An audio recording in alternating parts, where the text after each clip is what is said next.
Most people believe that if someone is doing something wrong, the best way to help them improve is to tell them directly, bluntly, and without filters. But what if I told you that criticism, no matter how well-intended, is actually one of the most toxic things you can inject into any relationship? Hi, and welcome back to Carnegie Code Ideas, where we decode timeless principles for better relationships, one idea at a time. Today's principle might just change the way you talk to the people you care about. It's this: don't criticize, condemn, or complain. This single rule, straight from Dale Carnegie's How to Win Friends and Influence People, has saved marriages, revived friendships, and repaired workplace relationships. And today we're unpacking why.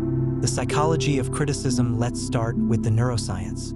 When someone hears criticism, their brain reacts almost identically to how it would react to a physical threat. The amygdala, which handles fear and emotional reactions, lights up. Cortisol, your stress hormone, floods the bloodstream. Your heart rate spikes. Even if the criticism is delivered gently, our brains process it as, "I'm not good enough." Now apply that to a romantic relationship, or a parent-child connection, or your closest friendship. Do you really want the person you love to feel like they're not enough? Dale Carnegie's insight. Dale Carnegie understood this long before neuroscience explained it. In his book, he wrote, "Any fool can criticize, condemn, and complain, and most fools do, but it takes character and self-control to be understanding and forgiving." Criticism is easy, it's reactive, it's emotional, but understanding, forgiveness, that's maturity, that's connection, that's real influence. Real-life example. The marriage that nearly ended. Let me tell you a story. A man named James wrote to Dale Carnegie after attending one of his courses. He said his marriage was crumbling. He and his wife fought constantly, and it wasn't about the big things. It was toothpaste caps, unwashed dishes, forgotten anniversaries. He realized something in Carnegie's workshop. Every time he criticized his wife, it wasn't solving the problem. It was widening the emotional distance. So he stopped, not just biting his tongue, but genuinely replacing judgment with curiosity. Instead of saying, "You always forget to clean up," he started saying, "I know you've had a long day. How can I help?" He said it felt unnatural at first, but within 2 weeks, their home felt peaceful again. By the second month, they were communicating like they used to when they were dating. Criticism had been the wedge. Removing it let the relationship breathe again. Why we criticize and how to stop. Most criticism isn't about the other person. It's about control. We criticize because we want people to behave the way we believe they should. And when they don't, it feels like a threat to our expectations. So what's the alternative? Replace criticism with observation. Instead of, "You never listen," try, "I feel unheard when I'm talking about something important." Instead of, "You're always late," try, "I feel anxious when I'm waiting alone." Notice the shift. It's no longer about their failure, it's about your experience. And that opens the door to empathy. What happens when you stop criticizing? When you remove criticism, a few powerful things start happening. Trust increases. People feel safer around you.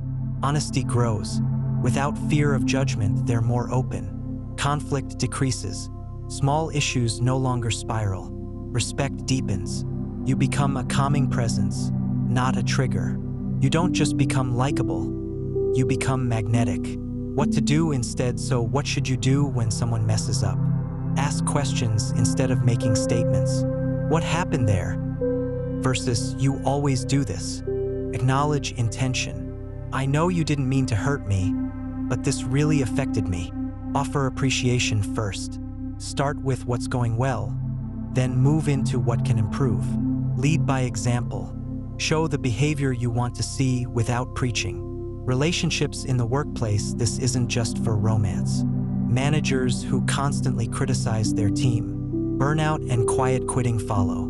But those who guide with curiosity and appreciation, they build loyal teams.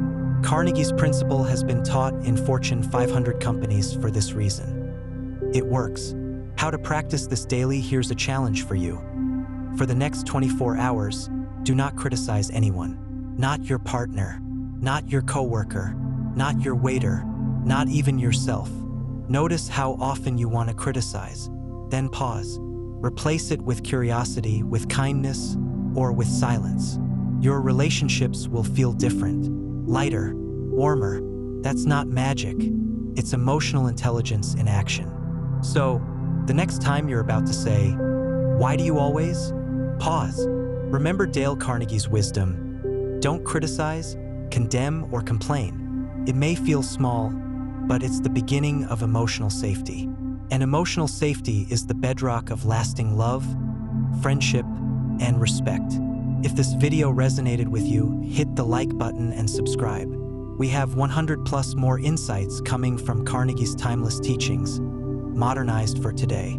Until next time, stay kind, stay curious, and remember, the less you criticize, the more you connect.